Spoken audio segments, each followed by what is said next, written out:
السلام علیکم محترم ناظرین و سامعین، آج ہم جس موضوع پر آپ سے مخاطب ہو رہے ہیں وہ ایک ایسا موضوع ہے جس کے ساتھ ہر فرد کا تعلق ہے۔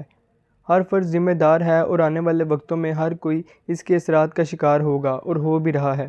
وہ موضوع رزق ضیاع کا موضوع ہے۔ اس پر ہر شخص کو توجہ دینی چاہیے، اس کو سمجھنا چاہیے اور جتنا ممکن ہو سکے بہتری پیدا کرنی چاہیے۔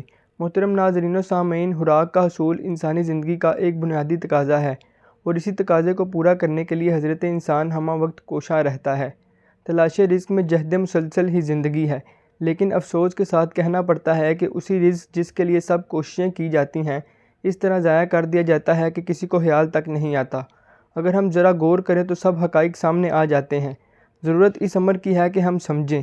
سب سے پہلے بات ہم کرتے ہیں شادی ہالز کی، جہاں پر بہت زیادہ کھانا ضائع کیا جاتا ہے اور کوئی اس پر توجہ نہیں دیتا۔ اندازہ کیا جاتا ہے کہ شادی ہالز میں ایک شخص تقریباً 2 سے 3 لوگوں کا کھانا ضائع کرتا ہے کہ مال مفت دل بے رحم۔ اگر کسی شادی ہال میں 100 افراد کھانا کھا رہے ہیں تو وہ 200 سے لے کر 250 افراد تک کا کھانا ضائع کر رہے ہیں۔ اس لحاظ سے آپ اندازہ کر سکتے ہیں کہ روزانہ کی بنیاد پر پورے پاکستان میں کتنا کھانا ضائع ہوتا ہے۔ اس کے بعد آتے ہیں مختلف تقریبات پر جو کسی بھی مد میں ہوتی ہیں۔ وہاں پر بھی اوسطاً ایک آدمی مزید ایک آدمی کا کھانا ضائع کرتا ہے۔ مختلف محافل، ختم کل وغیرہ پر بھی کھانے کا ضیاع عام ہے۔ مختلف قسم کے ہوٹلز اگرچہ وہ چھوٹے یا بڑے ہوں، وہاں پر بھی بہت زیادہ کھانا ضائع کیا جاتا ہے۔ ایک اندازے کے مطابق ایک چھوٹے یا بڑے ہوٹل میں 2 سے 3 آدمی مل کر کھانا کھائیں تو کم سے کم ایک آدمی کا کھانا ضائع کرتے ہیں۔ اسکول کالجز کی کینٹین، بڑے بڑے کالجز اور یونیورسٹیز کی کیفیٹیریا میں یہ چیز عام ہے۔ اب ہم آتے ہیں گھریلو سطح پر۔ آپ یقین مانیں کوئی خاندان غریب ہے، امیر ہے یا متوسط طبقے سے تعلق رکھتا ہے، ہر گھر میں صبح، دوپہر اور شام کے کھانے کے دوران رزق کا ضیاع عام ہو چکا ہے۔ گھروں کے کوڑا دان دیکھے جائیں، گھروں کی چھتوں کو دیکھا جائے، محلوں میں کوڑا کرکٹ کے ڈھیروں کو دیکھا جائے، وہاں پر بے تحاشا چاول، سالن اور روٹیاں پھینکی جاتی ہیں۔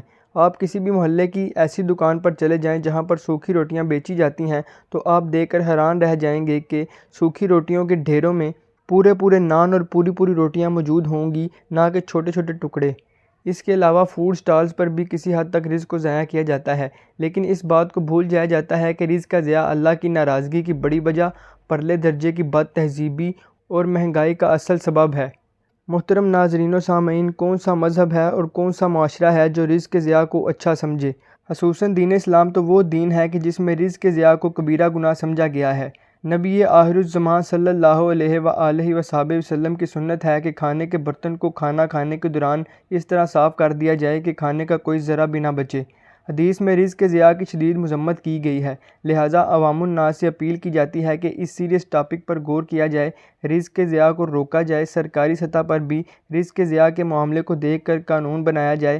اسکولز، کالجز اور مدارس میں سوشل اسٹڈیز، اسلامیات اور اردو کے مضامین میں رزق کے ضیاع کے معاملے کو اور اس کی روک تھام کے بارے میں ٹاپکس کو شامل کیا جائے۔ اسٹوڈنٹس کی باقاعدہ کونسلنگ کی جائے۔ عبادت گاہوں خصوصاً جمعے کے روز اس موضوع پر عوام الناس کو آگاہی دی جائے۔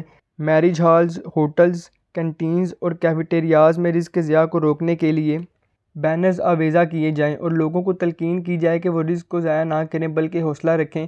اساتذہ اور علماء اکرام اس موضوع پر ضرور گفتگو کریں۔ محترم ناظرین و سامعین، اگر رزق کے ضیاع کو روک دیا جائے تو کافی حد تک مہنگائی کنٹرول ہو سکتی ہے، کیونکہ طلب اور رسد میں توازن بڑی آسانیاں پیدا کرتا ہے۔ ہم امید کرتے ہیں کہ اس موضوع پر غور کیا جائے گا اور ہر کوئی رزق کے ضیاع کو روکنے میں اپنا حصہ ڈالے گا۔ یاد رکھیں، رزق کا ضیاع کفران نعمت میں سے ایک ہے۔